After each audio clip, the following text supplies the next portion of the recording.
it's Anastasia Forrest with the Forrest team at eXp Realty, and today I am making this video to tell you about closing costs for buyers.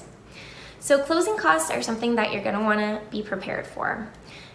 Generally these are seen on the settlement statement at the closing table, but a couple of these you're going to want to have ready during the process of the transaction as well. So in general, closing costs are supposed to be between 3 to 5% of the purchase price. That's just an estimate, and I did look through some transactions that I've taken part in over the year, and I actually pulled out 3 different settlement statements and I did the math, and I was trying to see, is 3 to 5% an accurate estimate? And it generally is. Actually, in all 3 of these, they mostly stayed in that area. There was one that was a little bit below that. It was 2.7%, and the other was a little bit above. It was like 3.3% of the purchase price. So in general, make sure you have at least 3% or so set aside, or that you can have for closing costs. These vary. It varies. It depends where you buy the house. It depends what time of year it is. It depends if your sellers have agreed to pay some of your closing costs, if you've made like a super strong offer on the property. It just depends. But we're gonna go through all the different costs and talk about different variables that affect the factor, that affect the cost. So number 1 is your good faith deposit. So a good faith deposit is of course something that you as the buyer are offering, or you're agreeing to put down toward the cost of the home and to show the seller that you're serious about buying it. So if you're buying a $300,000 home, a good deposit would be about $3,000. It's generally about 1% of the purchase price. So that amount is going to be deducted from your total amount owed at the closing table, and it goes to the title company as soon as you and the seller have reached an agreement. And that makes the agreement official, really. So that's when things really start rolling. You pay it within the first 3 days, and then things move on from there. So another cost that you're going to be dealing with up front before closing is the inspection costs for the home.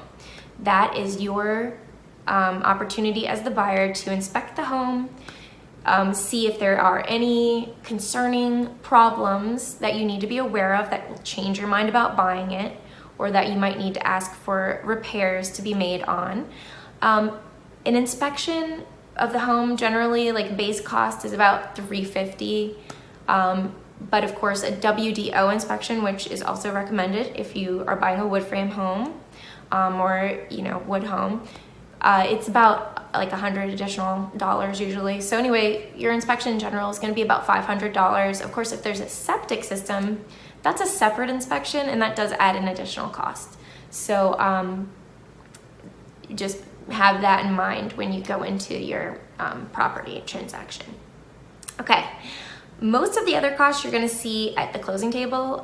One that you might pay ahead of time is the appraisal fee. That's handled by your mortgage company. They hire the appraiser, and they, the charge that you'll see for that will be under their category on the closing table, on the closing sheet. So I guess let's just talk about what you're going to see on that closing settlement statement. So on your settlement statement, closing day when you go to buy your house,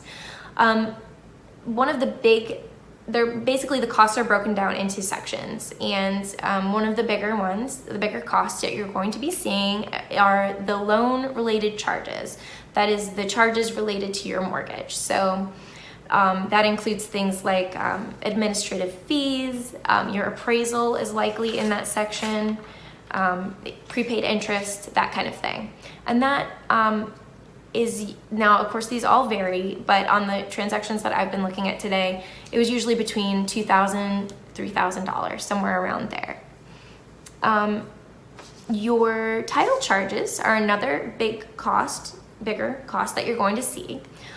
Those are costs related to the title search, the closing fees at the title company, things like that. And that is going to be usually also around $2,000 to $3,000, and does vary depending on where you're closing. and things like that. Next, let's talk about recording fees, doc stamps, and intangible taxes. So this kind of item on your settlement statement has to do with fees that the buyer is responsible to pay. And those are usually, and what I've seen here, gonna be around $1,000 to $2,000. Again, it just varies. It does, depending on the particular property and the particular transaction. Your property taxes. Property taxes are interesting. There is a lot of variation between what you're going to be looking at for property taxes. Property taxes are paid in arrears by the owner of the property. So basically you're going to be responsible for the portion of taxes that has been prepaid by the seller that is now the time frame where you're going to be owning the property. So you're going to be responsible to pay back the seller for the money that they've already put into the taxes. So, and that varies depending on the time of year, the type of property, the location of the property, all that. So I saw that going from everywhere between $350 up to $3,000 in the 3 transactions I looked at. So it does vary. And looking back at the property tax appraiser site will be helpful to you.